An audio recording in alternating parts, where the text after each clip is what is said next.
నమస్కారం. శుభమస్తు కార్యక్రమానికి స్వాగతం. మీ జాతక సమస్యలకై మీరు రిజిస్టర్ చేసుకోవాల్సిన IVRS నెంబర్స్ 5051010631255563. మీరు రిజిస్టర్ చేసుకునే విధానం మీ పేరు, పుట్టిన తేదీ, పుట్టిన సమయం, పుట్టిన స్థలం, అలాగే మీ సమస్య. బర్త్ డీటెయిల్స్ లేని వారు ప్రశ్న జాతకం ద్వారా మీ సమస్యకి పరిష్కారం తెలుసుకోవచ్చు. జ్యోతిష్యంలో డాక్టరేట్ పొందిన తొలి తెలుగు మహిళ డాక్టర్ సంధ్యాలక్ష్మి గారు మీ సమస్యలకి పరిష్కార మార్గాలు తెలియజేస్తారు. అమ్మ నమస్కారం. అమ్మ నమస్కారం.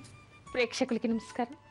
అమ్మ, మనకి చాలా మంది ప్రేక్షకులు వారి సందేహాలని ఉత్తరాల ద్వారా తెలియజేశారు. సో వాటిని మనం ఈరోజు నివృత్తి చేద్దాం. ముందుగా మనకు ఒక ఉత్తరం వచ్చింది. శోభా గారు రాస్తున్నారు, వరంగల్ నుంచి. నాకు శని మహర్దశ నడుస్తుంది. నేను నల్ల బట్టలు కట్టుకోవచ్చా, నల్ల పూసలు వేసుకోవచ్చా, నల్ల బొట్టు నల్ల గాజులు వేసుకోవచ్చా అని చెప్పేసి అడుగుతున్నారు. అంటే జనాలకి శని చూసి ఎంత వణికిపోతున్నారు అనే విషయం వీడి ఉత్తరం ద్వారా మనకి అర్థమవుతోంది. ఒకటి గుర్తుపెట్టుకోండి, శని మహర్దశ అంత మాత్రాన భయపడక్కర్లేదు. కొన్ని లగ్నాలకి, కొన్ని రాసులకి యోగకారకుడైనటువంటి వాడు శని. ఆ తర్వాత శని వలన మంచి ఫలితాలు కూడా ఉంటాయి. శని వలన ప్రైమ్ మినిస్టర్లు అయినటువంటి వాడు కూడా ఉన్నారు. శని వలన మంచి ఉన్నత స్థితిలో ఉండేటువంటి వాళ్ళు కూడా ఉంటారు. కానీ మహర్దశను అనుసరించి మీరు భయపడాల్సినటువంటి అవసరం లేదు. ఏలినాటి శని కానీ ఇలా గోచార రీత్యా వచ్చినప్పుడు ఆ రాసుల వాళ్ళందరికీ కూడా వస్తాయి. అందుకని రంగు బట్టలు వేసుకోవాలా వేసుకోకూడదా అనేటువంటి వాటికి కారణాలు వేరుగా ఉంటాయి. మీరేమన్నారు, నల్ల బొట్టు పెట్టుకోవచ్చా అని. పునిస్త్రీలు ఎవరు కూడా నల్ల బొట్టు పెట్టుకోకూడదు. నల్ల వస్త్రాలు కట్టుకోవచ్చా అని అడిగారు. నల్ల వస్త్రాలు కట్టుకుంటే ఎవరైనా నల్లని బట్టలు ఏదైనా ఒక దీక్ష వేరకి, అంటే ఇప్పుడు మనం అయ్యప్ప దీక్షలు చేస్తూ ఉంటాం కదా, అలా దీక్ష కాకుండా మామూలుగా నల్ల బట్టలు కట్టుకుంటే దానిలో ఎన్ని పోగులు ఉంటాయో అన్ని సంవత్సరాలు నరకంలో ఉండాలి అనేటువంటివి మనకి శాస్త్రంలో కనపడుతూ ఉంటాయి. అలాగే ఎవరికి ఇచ్చినా కూడా అలానే మనకి వర్తిస్తుంది కదా? వర్తిస్తుంది. ఎవరికి ఇవ్వటం కానీ నల్ల బట్టలు కానీ ఏదైనా ఒక దీక్ష సందర్భంగా తప్ప కట్టుకోకూడదు అనేటువంటి విషయం మనకి శాస్త్రంలో ఉంది. అందుకని శనికి దీనికి ఎలాంటి సంబంధము లేదు. కాకపోతే నల్ల బొట్టు పునిస్త్రీలు పెట్టుకోకూడదు, నల్ల గాజులు వేసుకోకూడదు. మీరు మరో మాట ఏమన్నారు, నల్ల పూసలు వేసుకోవచ్చా అని. శని అనగానే మీరు ఎందుకు అంత భయపడుతున్నారో అర్థం కావటం లేదు. మామూలుగా నల్ల పూసలు వివాహంలో ఎందుకు కడతారు? నీల లోహిత గౌరీ అనేటువంటి గౌరీకి పూజ చేసి నల్ల పూసలు కడతారు పెళ్లి సందర్భంలో. అంటే ఏమిటి, ఆ గౌరీ పూజ చేసి ఆ నల్ల పూసలు కట్టడం వలన శనికి మందము అనేటువంటి పేరు ఏ విధంగా ఉందో, స్థిరత్వము అనేటువంటి పేరు ఏ విధంగా ఉందో, నీలలోహిత గౌరికి పూజ చేసుకోవటం వలన ఆ నల్ల పూసలు ఆవిడ మెళ్ళో స్థిరంగా ఉండాలి అనేటువంటి భావనతో కడతారు. అంటే దాని అర్థం ఏమిటి, సౌభాగ్యవతిగా స్థిరంగా ఎప్పుడు నల్ల పూసల్ని ధరించు అనేటువంటి అర్థం. శనికి దీనికి ఎలాంటి సంబంధం లేదు. ఇలాంటి మూఢనమ్మకాల్ని వదిలేసేయండి. శని గురించి అందరూ భయపడక్కర్లేదు. ఓకే, మరో ఉత్తరం చూద్దామమ్మా. రమణి గారు రాస్తున్నారు, ఏలూరు నుండి. నాకు కొంతకాలం నుండి దీపం ఆరిపోయినట్లు కల వస్తుంది. దానికి పరిహారం ఏదైనా ఉందా అని అడుగుతున్నారు. కొంతమందికి ఒక్కొక్కసారి అదే పనిగా మరీ వస్తూ ఉంటాయి. కొన్ని సార్లు మనకి కళలు అనేక రకాలుగా వస్తూ ఉంటాయి. ప్రతి కళకి భయపడాల్సినటువంటి అవసరం లేదు. కానీ ఏదైనా ఇలా అపశకునంగా కొన్నిసార్లు మరీ వస్తూ ఉంటే మాత్రం ఏదో ఒక సూచన ఉంది అనేటువంటిది అర్థం చేసుకోవాలి. ఇలా దీపం ఆరిపోయినట్టుగా కల వస్తూ ఉంటే మాత్రం మీరేం చేస్తారంటే, ప్రదోష కాలంలో శివాలయంలో దీపారాధన చేయండి. ఆవు నెయ్యితో కానీ నువ్వుల నూనెతో కానీ దేంతో అయినా చేయవచ్చు. చేసి ప్రదోష కాలంలో దీపారాధన చేసి ప్రదక్షిణ చేసి ఈశ్వరుడికి విన్నపం చేసుకోండి. ఈ కళ మీకు వచ్చినటువంటి స్వప్నం దేనికి సూచనగా, దేనికి అపశకునంగా వస్తుందో అలాంటి దోషం పరిహారం కావాలని చెప్పేసి నమస్కారం చేసుకొని నిత్యం దేవుడికి దీపారాధన చేయండి. మళ్ళీ మీకు కళలో అలాంటి సూచనలు వచ్చేటువంటి అవకాశం ఏర్పడుతుందంటే, ఆ దోషం పోగానే మళ్ళీ ఏదో వాళ్ళకి సూచనగా అలాంటి కళలు వచ్చేటువంటి అవకాశం ఉంటుంది. అంటే ఏ సూచనగా, ఏ దోషానికి అది సూచనగా వస్తుందో అది పోయినట్టుగా కూడా మీకు కనిపిస్తుంది. అంతవరకు మీరు దీపారాధన గుడిలో చేస్తూ ఉండండి. గుడిలో వీలు కాకపోతే మీరు ఇంట్లో కూడా ప్రదోష కాలంలో శివుడి ఎదురుగా శివకుటుంబం ఫోటో పెట్టుకొని దీపారాధన చేసి నమస్కారం చేసుకుంటూ ఉండండి. ఓకే, మేము ప్రతి శ్రీనివాస్ అనే కాలర్ లైన్లో ఉన్నారు, వారితో మాట్లాడదాం. హలో, నమస్తే అండి. శ్రీనివాస్ పేరు మీద రిజిస్టర్ చేసుకున్నారు కదా? ఒకసారి బర్త్ డీటెయిల్స్ కన్ఫర్మ్ చేసుకుందామండి వారివి. జూన్ 30, 1973 మధ్యాహ్నం 1:05 అనకాపల్లిలో పుట్టారు. అవునండి. ఓకే అండి, మరి మీ సమస్య ఏంటో చెప్పండి మేడంతో. చెప్పండి అమ్మా. నమస్తే అండి. నమస్కారం, మీ చెప్పండి. పాఠాలకు వందనాలు. చెప్పండి. అదే ఈయనకి సెటిల్మెంట్ రాలేదండి జాబ్ లోను. ఎప్పుడో 20 years నుంచి అక్కడే చేస్తున్నారు, BHEL లో చేస్తున్నారండి. ఉమ్. నా మూలంగా ఏదో రాలేదని ఈయన కొద్దిగా ఫీలింగ్ కూడా ఉంది. నా పెళ్లి చేసుకున్నప్పటి నుంచి కూడా అంటే సెటిల్మెంట్ అంటే రాలేదు జాబ్ లో, గానే చేస్తున్నారు. మీ పెళ్లి చేసుకోవడానికి 20 ఏళ్ళ నుంచి ఉద్యోగం చేస్తున్నారు, ఉద్యోగం లేకుండా ఏం ఉండలేదు. మిమ్మల్ని పెళ్లి చేసుకోవడానికి ఉద్యోగం లేకుండా లేదండి. ఉద్యోగంలో డెవలప్మెంట్కి మిమ్మల్ని పెళ్లి చేసుకోవడానికి సంబంధం ఏమిటి? ఎక్కడా అలాంటి సంబంధం ఉండదమ్మా. ఉద్యోగం అనేటువంటి సెటిల్మెంట్ అవ్వలేదండి దాంట్లోనని ఆయన మా బాధ. ఒకటి ప్రైవేట్ గానే చేస్తున్నారు. ఒకటి గుర్తు పెట్టుకోవాలి. మీ మీద అతనికి ఏమైనా మీ వలన ఇబ్బంది అని మీరంటే ప్రేమ లేకపోవడం కానీ, మీ మీద ఏదైనా ఇబ్బందులు ఉండటం వలన కానీ, మీ ఇద్దరి మధ్యలో సయోధ్య లేకపోవటం వలన మిమ్మల్ని చిటికి మాటికి టార్గెట్ చేసి మాట్లాడుతున్నారేమో కానీ, అసలు ఉద్యోగానికి మిమ్మల్ని పెళ్లి చేసుకోవడానికి ఎక్కడా ఎలాంటి సంబంధం ఉండదు. ఉద్యోగంలో డెవలప్మెంట్ ఏ విధంగా వస్తుంది? జాతకపరంగా చూస్తే దశమ స్థానాన్ని, 6వ స్థానాన్ని, అతని లగ్నాన్ని చూడాలి. ఆ గ్రహాలు బాగున్నాయా లేదో చూడాలి. ఆ తర్వాత అతను ఉండేటువంటి పనిచేసేటువంటి విధానాన్ని బట్టి అతనికి ప్రమోషన్స్ రావచ్చు. దశలు అంతర్దశలు బాగా లేకపోతే ప్రమోషన్స్ రాకపోవచ్చు. ఇక్కడ ఈయన జాతకాన్ని అనుసరించి ప్రస్తుతం శని మహర్దశ నడుస్తోంది. ఈ శని మహర్దశ ఈయనకి 1999 నుంచి ప్రారంభమైంది, 2018 వరకు కూడా ఉంది. కాకపోతే శని యోగకారకుడే కానీ శని చంద్రుడు కలిసి ఉన్నారు. ఇంకొకటి ఏంటంటే ఈయనకు ఉండేటువంటిది అమావాస్య రోజు పుట్టారు. ఈ అమావాస్య రోజు పుట్టినటువంటి వాళ్ళకి మానసిక బలం చాలా తక్కువగా ఉంటుంది. పంచమాధిపతి అయినటువంటి శని, ఆలోచనా స్థానాధిపతి శని బలహీనుడైనటువంటి చంద్రుడితో కలిసి ఉండటం వలన ఇతనికి నెగటివ్ ఆలోచనలు బాగా వస్తున్నాయి. కాబట్టి మిమ్మల్ని టార్గెట్ చేసి మాట్లాడుతూ ఉన్నారు. అందుకని మీరు భయపడాల్సినటువంటి అవసరం లేదు. ప్రతి అమావాస్య రోజు ఈయనని సూర్యచంద్రులకి, నవగ్రహాల దగ్గర ఉంటాయి కదా సూర్యుడు చంద్రుడు, ఆ గ్రహాలకి ఏదైనా అర్చన కానీ పూజ కానీ చేసుకోమని చెప్పండి. కంగారు పడాల్సినటువంటి అవసరం ఏమీ లేదు. తర్వాత ఓం శ్రీ రాజమాతంగ్యై నమః అనేటువంటి మంత్రాన్ని ఎక్కువగా జపించమని చెప్పండి.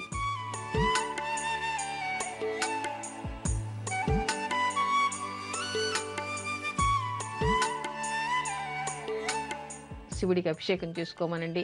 ఉద్యోగంలో అభివృద్ధి వస్తుంది. మీ పెళ్ళికి మీకు అతనికి ఉండేటువంటి సంబంధానికి, ఉద్యోగానికి ఎలాంటి సంబంధము లేదు అనేటువంటి విషయాన్ని అతను గమనించాలి. ఓకే, మరి విన్నారు కదండి. మరి మేడం చెప్పిన రెమెడీస్ అన్నీ కూడా చేసుకోమని మీ వారితో చెప్పండి. మీ గురించి అయితే ఏది కాదని చెప్పేసి మేడం గట్టిగా చెప్తున్నారు. అదే విషయాన్ని కూడా మీ వారికి చెప్పండి. మరి ఆయన రెమెడీస్ చేసుకుంటే ఖచ్చితంగా జాబ్లో డెవలప్మెంట్ అంటూ ఉంటుంది. ఆల్ ది బెస్ట్ అండి. మరో సందేహం చూద్దాం. మనకి ఉత్తరం హైమవతి రాస్తున్నారు, కరీంనగర్ నుండి. మేము కష్టపడి 2 కోట్లు పెట్టి ఇల్లు కట్టుకున్నాము. ఆ ఇంటికి దృష్టి దోషం ఉంది. ఆ ఇంట్లో నాకు మనశ్శాంతి లేదు. రావాల్సిన డబ్బులు రావడం లేదు. అందుకని ఆ ఇల్లు వదిలి ఇప్పుడు అద్దె ఇంట్లో ఉంటున్నాం. అయినా మనశ్శాంతి లేదు. రావాల్సిన డబ్బులు రావడం లేదు. మా ఇల్లు అమ్మేయమంటారా? అలా చేస్తే మాకు రావాల్సిన డబ్బులు తిరిగి వస్తాయా అని అడుగుతున్నారు. అసలు ఇల్లు 2 కోట్లు పెట్టి ఇల్లు కట్టుకోవడానికి, ఆ 2 కోట్లు సంపాదించడానికి ఎంత కష్టపడి ఉంటారు? ఇల్లు కట్టుకున్నారు, దృష్టి దోషం ఉంది అన్నారు. మీరే అనుకుంటున్నారా లేదా వాస్తు చూసినటువంటి వాళ్ళు చెప్తున్నారా? దృష్టి దోషాలు ఉంటే దానికి దోషాలు పోవడానికి పరిహారాలు కూడా ఉంటాయి కదా. గణపతి విగ్రహాన్ని పెట్టుకోవడం, ఆ తర్వాత వీరభద్రుడిని పెట్టుకోవడం, ఇలాంటివి చేసుకోవచ్చు. వాస్తు పూజ చేసుకోవచ్చు, దృష్టి దోష పరిహారాలు చేసుకోవచ్చు. ఒక గుమ్మడికాయని ఇంటి ముందర కట్టవచ్చు. ఇలాంటివన్నీ కూడా ఇంటికి ఉండేటువంటి దృష్టి దోష పరిహారాలు చేస్తూ ఉంటారు. అవి మానేసి మీరే చాలామంది ఏంటంటే సైకలాజికల్గా మా ఇంటి మీద దృష్టి దోషం ఉంది 10 మందికి అనుకోవడం, నాకు మనశ్శాంతి లేదనుకోవడం, ఇంట్లో అనేక కారణాల వలన అనేక పనులు ఆగిపోతూ ఉంటాయి, ఆలస్యం అవుతూ ఉంటాయి. కొన్నిసార్లు మనం అనుకున్నట్టే అన్నీ సాగవు కదా. దానికి ఇంటికి ఏమిటి సంబంధం? ఏదో ఒకటి అనుకోవడం, దీనివల్ల మాత్రమే అన్నీ అవుతున్నాయి అనేటువంటి అపోహలో ఉండటం జరుగుతోంది. అలాంటి ఇల్లు కొనుక్కున్నారు, దాన్ని వదిలేసి వచ్చి అద్దె ఇంట్లో ఉన్నారు. మరి ఇల్లే కారణం అయినప్పుడు అద్దె ఇంట్లోకి వచ్చిన తర్వాత అయినా మీకు రావాల్సినటువంటి డబ్బులు రావాలి, మీకు మనశ్శాంతి కలగాలి కదా. అయినా కూడా కలగలేదు. అసలు మీకు రావాల్సిన డబ్బులు రావడానికి ఇంటికి ఏమిటి సంబంధం? ఎక్కడ ఏ కోణంలో చూసినా కూడా దానికి ఏం సంబంధం లేదు. ఇది మీది ఒక మూఢ నమ్మకం మాత్రమే.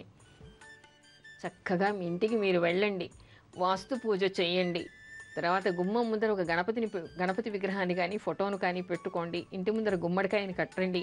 ఏడాదికి ఒకసారి వాస్తు పూజ చేయండి. చింతామణి గృహాంతస్థ శ్రీమన్నగర నాయిక అనేటువంటి మంత్రాన్ని జపిస్తూ ఉండండి.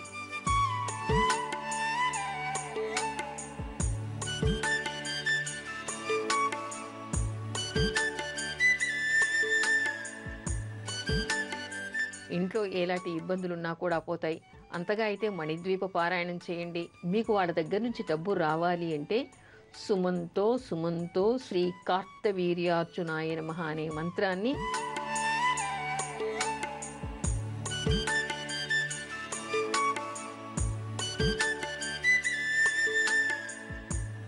నిరంతరము మీరు, మీ వారు, మీ కుటుంబ సభ్యులు జపిస్తూ ఉండండి. తప్పకుండా మీకు రావాల్సిన డబ్బులు వాళ్ళు తలుపు కొట్టి మీ ఇంట్లో మీకు ధర్మంగా రావాల్సి ఉంటే తప్పకుండా ఇచ్చిపోతారు. ఓకే అమ్మ, ఇప్పుడు మరో ఉత్తరం చూద్దాము.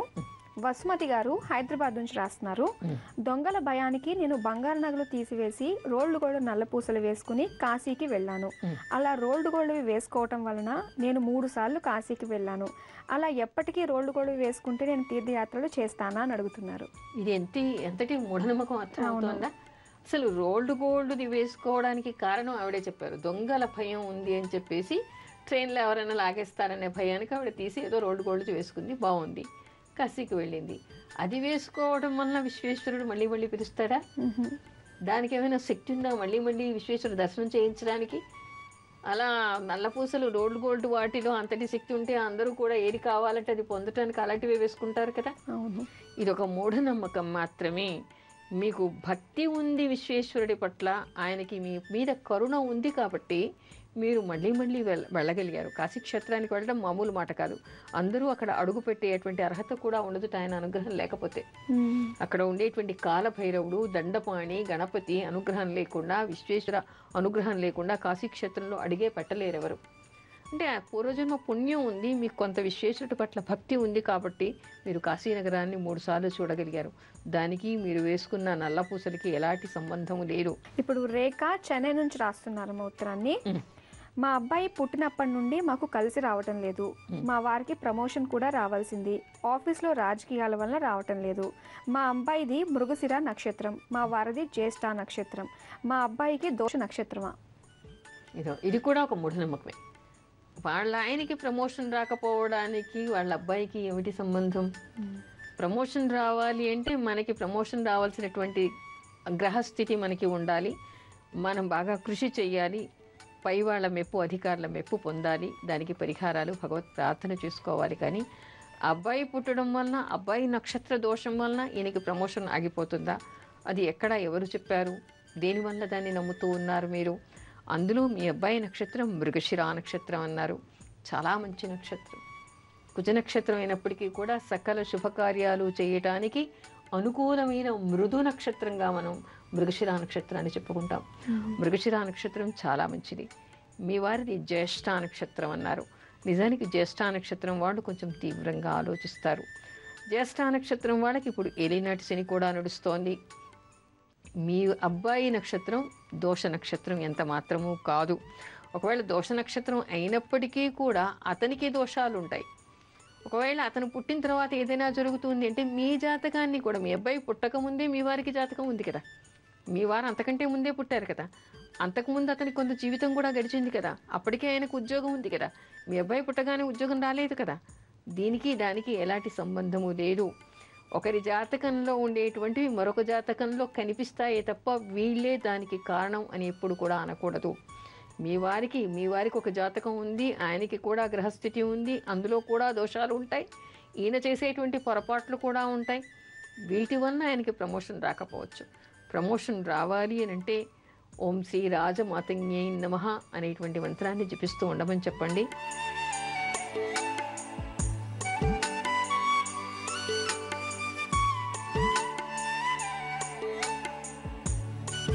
వస్తుంది. ఎక్కువగా కృషి చేయమనండి.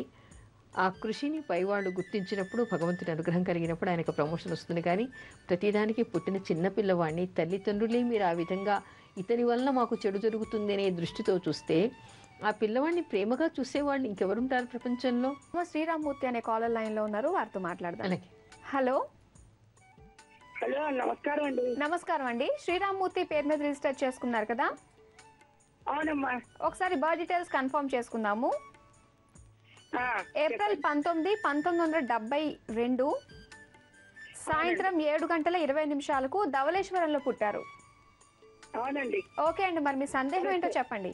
చెప్పండి అమ్మా, ఏమిటి సమస్య? నమస్కారం. నమస్కారం, చెప్పండి.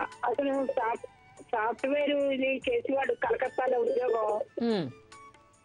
ఆ ఉద్యోగం అప్పుడే ఏడాది నుంచి మానేసి, అంటే అక్కడ వాళ్ళు సరిగ్గా ఇవ్వట్లేదు అని మానేశారు కంపెనీలు. ఈ కాకినాడ వచ్చేసారు. భార్య పిల్లలు ఇద్దరు ఇక్కడే ఉన్నారు. వాళ్ళ నాన్నగారు ఇంట్లోనే ఉంటున్నారు. ప్రస్తుతం ఉద్యోగం అంతా గ్యాప్ వచ్చింది, ఏమీ లేదు. మరి ఏమైనా ఉద్యోగం రావడానికని ప్రయత్నం. ఉద్యోగం రావడానికి అతనంతా అతనే వదిలేసి వచ్చాడా? ఈ కంపెనీ వాళ్ళు తీసేయడం అయిందండి.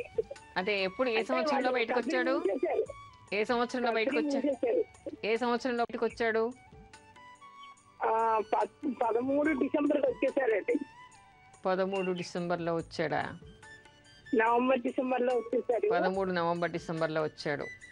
అతనికి ఇప్పుడు మళ్ళీ ఈ సంవత్సరం అంటే కాకినాడలో అమెరికా వాళ్ళది ఏదో కంపెనీ ఉందని 6 నెలలు అక్కడ చేశారండి. 14 ఏప్రిల్ నుంచి ఖాళీగా ఉన్నాడు అన్నమాట. వాళ్ళు ఇక్కడ వాళ్ళు కూడా జీతాలు ఇవ్వడం మానేశాడు. మాట వచ్చింది వీళ్ళిద్దరికి. అతని ఇష్టాన్ని జీతం పెంచకపోవడం, ఇవ్వకపోవడం, 20 గంటలు పని చేయమంటాం, అలాగా ప్రాబ్లం వచ్చి మానేశాడు. ఇప్పుడు ఎక్కడా లేకుండా ఖాళీగా ఉన్నారంటారు? ఖాళీగా ఉన్నారండి. అది ఏమైనా ఉద్యోగం చూడటానికి. ఈ సెప్టెంబర్ తర్వాత వచ్చేటువంటి అవకాశం కనపడుతోందమ్మా, కంగారు పడేది ఏం లేదు. ఈ సెప్టెంబర్ తర్వాత వచ్చేటువంటి అవకాశం ఉంది. ఉన్నత స్థితికి ఎదిగేటువంటి అవకాశం కూడా ఉంది. కానీ ఇతను ఒక విషయాన్ని గుర్తుపెట్టుకోవాలి, అందరితో ఘర్షణ పడుతూ ఉంటాడు. కొంత ఈగో తగ్గించుకోవాలి. వాక్స్థానం మీద శని కుజులు ఇద్దరి దృష్టి కూడా కనపడుతోంది. కొంత మాటను అదుపులో పెట్టుకోకపోతే తర్వాత వచ్చేటువంటి ఉద్యోగాల్లో కూడా ఇతను నిలదొక్కుకోలేడు. అందుకని అదొకటి చేసుకోవాలి. ఎక్కువ కష్టపడాలి. కొంచెం కష్టపడేటువంటి తత్వం కూడా తక్కువగా కనపడుతోంది ఇతనిలో.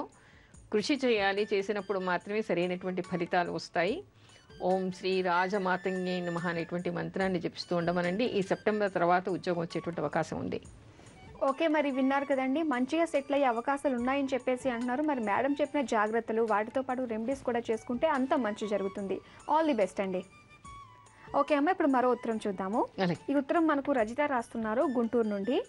రోజు ఉదయాన్నే దీపం పెట్టాలంటారు. ఏదైనా కారణాల వలన ఉదయం పెట్టలేకపోతే ఆ రోజు మానేయాలా? నాకు తెలియక ఒక రోజు మధ్యాహ్నం 12 గంటలకు పెట్టాను. దాని వలన నష్టం వస్తుందా అని రాస్తున్నారు. ఇది కూడా ఒక మూఢనమ్మకమే. మామూలుగా మనకి శాస్త్రం ఏం చెప్తుంది, ఎవరైనా ఉదయాన్నే లేచి దీపారాధన చేసి పూజ చేసుకుంటే చాలా మంచిది. ఉదయాన్నే చేసేటువంటి పూజ చేసేప్పుడు మనకి ప్రశాంతత ఉంటుంది, ఫలితం కూడా బాగుంటుంది. అందుకని చెప్పేసి తప్పనిసరిగా ఉదయాన్నే చెయ్యండి అంటారు. కానీ ఒక్కొక్కసారి ఆడవాళ్ళకి ఏమవుతుంది, ఇంట్లో పని మనిషి రాకపోవడమో, చుట్టాలు రావడమో, కరెంట్ లేకపోవడమో, నీళ్లు రాకపోవడం, ఏదో ఒంట్లో బాగా లేకపోవడమో, అనేక కారణాల వలన ఎప్పుడైనా ఒకరోజు ఇంట్లో అన్ని కడుక్కోవడం, తుడుచుకోవడం లాంటివి ఉంటే వెంటనే స్నానం చేయలేం కదా. ఆ పనులన్నీ అయ్యేసరికి మధ్యాహ్నం అయిపోతుంది అనుకోండి. అందుకని చెప్పేసి దీపం పెట్టడం అని మానేయవద్దు. అక్కడ మానేయమని శాస్త్రం మనకి చెప్పటం లేదు. వీలైనంత వరకు ఉదయాన్నే దీపం పెట్టడం మంచిది, విశేషం అని చెప్తుంది. వీలైనంత వరకు ఏం చేస్తారు, ఎలాంటి ఇబ్బంది వచ్చినా ముందు స్నానం చేసి దీపారాధన చేసి తర్వాత పనులు చేసుకోండి. కాలేదు, ఏదో ఊరి నుంచి వచ్చారు, అనారోగ్యం ఉంది, ఏదో అన్ని కారణాల వల్ల కాకపోతే ఎప్పుడు వీలైతే అప్పుడు పెట్టండి, తప్పేమీ లేదు. దేవుడికి దీపం పెట్టడం వల్ల 12 గంటలకు పెట్టారని చెప్పేసి మీకు ఎప్పుడు నష్టం జరగదు. అదొక అపోహ మాత్రమే. 12కి దీపం పెడితే నష్టం వస్తుందా, అన్నిటికీ నాకు నష్టం వస్తుందా, కష్టం వస్తుందా, దీనివల్లే జరిగింది అనేటువంటి మూఢనమ్మకాల నుంచి బయటికి రండి. దీపం ఎప్పుడు పెట్టినా విశేషమే. దేవుడికి దీపం ఎప్పుడు పెట్టినా మనకి దోషం పరిహారమే.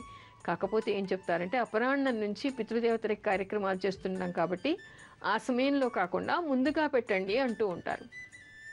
అయినప్పటికీ ఏదైనా ఒకరోజు మీకు వీలు కాలేదనుకోండి, మీరు ఆలస్యంగా పెట్టినా దానివల్ల దోషము నష్టము ఏమీ రాదు. మొత్తంగా పెట్టకుండా ఉండే కంటే పెట్టడమే పెట్టడమే ఏదో ఒక మంచిది. టైంలో అయినా పెట్టడం ఓకే. మేలు. మరో ఉత్తరం అమ్మ రాధిక రాస్తున్నారు చైతన్యపురం నుండి. మా అత్తగారికి 4 అబ్బాయిలు, మా వారు పెద్దవారు. మా అత్తగారు అమావాస్య మంగళవారం నాడు చనిపోయారు. మా ఇళ్లలో చిన్న కొడుకులే కర్మ చేయాలి. మా మరిది అందుబాటులో లేకపోవడం వలన మా వారే కర్మ చేశారు. నేను ఎంత చెప్పినా వినలేదు. కానీ అప్పటి నుండి మాకు ఏమీ కలిసి రావటం లేదు. అమావాస్య రోజు తల్లికి కర్మ చేస్తే దోషమా అని అడుగుతున్నారు. ఎంతటి అపోహలు మూఢనమ్మకాల్లో ఉన్నారో చూడండి. మనకి ధర్మం అనేటువంటిది ఒకటి కొంత ఉంది, దాన్ని మర్చిపోకూడదు. అసలు కొన్ని ప్రాంతాల్లో పెద్ద కొడుకు కర్మ చేస్తాడు, కొన్ని ప్రాంతాల్లో చిన్న కొడుకు చేస్తారు. ఎవరు చేసినా మిగతా కొడుకులందరూ కూడా కర్మ చేసిన వాళ్ళతో సమానమే, వాళ్ళతో అనుసరించే వీళ్ళు ఉంటారు. ఏటి సూతకం వీళ్ళందరికీ ఉంటుంది. ఇంకొకటి, తల్లికి కర్మ చేయటం అనేది దోషమని దానివల్ల కలిసి రావటం లేదనుకుంటే మహాపాపం. అసలు నిజానికి మీరు నేను ఎంత చెప్పినా వినలేదంటూ ఉన్నారు. కొడుకు బ్రతికి ఉండి ఇంకో కొడుకు అందుబాటులో లేనప్పుడు ఇతనికి తల్లికి కర్మ చేయటం దోషం అనుకోవడమే మహా అపరాధం. అమావాస్య పుట్టుక చావు అనేటువంటిది అమావాస్య మంగళవారం మన చేతిలో ఉండదు. అలా అమావాస్య మంగళవారం అయినప్పుడు దానికి శాంతి అనేటువంటిది ఏ విధంగా చెయ్యాలో ఆ కర్మ చేసినప్పుడు పూజలు అవి చేయిస్తారు. దాని గురించి మీరు ఆలోచించక్కర్లేదు. అసలు అమావాస్య రోజు పోయినా మంగళవారం పోయినా ఎప్పుడు పోయినా ఏ కొడుకు అందుబాటులో ఉన్నా ఆ కొడుకు తల్లికి తప్పనిసరిగా చెయ్యాలి. చేయకపోతే మహాదోషం, చేస్తే దోషం ఉండదు. దానివల్ల మీకు కలిసి రాకపోవడం అనేటువంటిది మీ అపోహ, మీ మూఢనమ్మకం మాత్రమే. తల్లికి ఎప్పుడు పోయినా కర్మ చేయవలసినటువంటి బాధ్యత కన్న కొడుక్కి ఉంటుంది అనేటువంటి విషయాన్ని గుర్తించండి. ఓకేనమ్మా, చాలా మందికి వచ్చిన సందేహాలు నివృత్తి చేశారు. ఇంకా చాలా మిగిలే ఉన్నాయి. ఇలాంటి సందేహాలు మనిషి అయిన తర్వాత ఎప్పుడు వస్తూనే ఉంటాయి. అవి మిగతా ఎపిసోడ్స్లో కూడా మనం డిస్కస్ చేద్దామమ్మా. ఇవాళకైతే సమయం అయిపోయింది. మళ్ళీ మనం రేపు కలుసుకుందాం. ఇది ఇవాల్టి శుభమస్తు కార్యక్రమం. రేపటి కార్యక్రమంలో కత్తెరి గురించి ఆసక్తికరమైన విషయాలు మనం తెలుసుకుందాం. అంతవరకు సెలవు. నమస్కారం. నమస్కారం.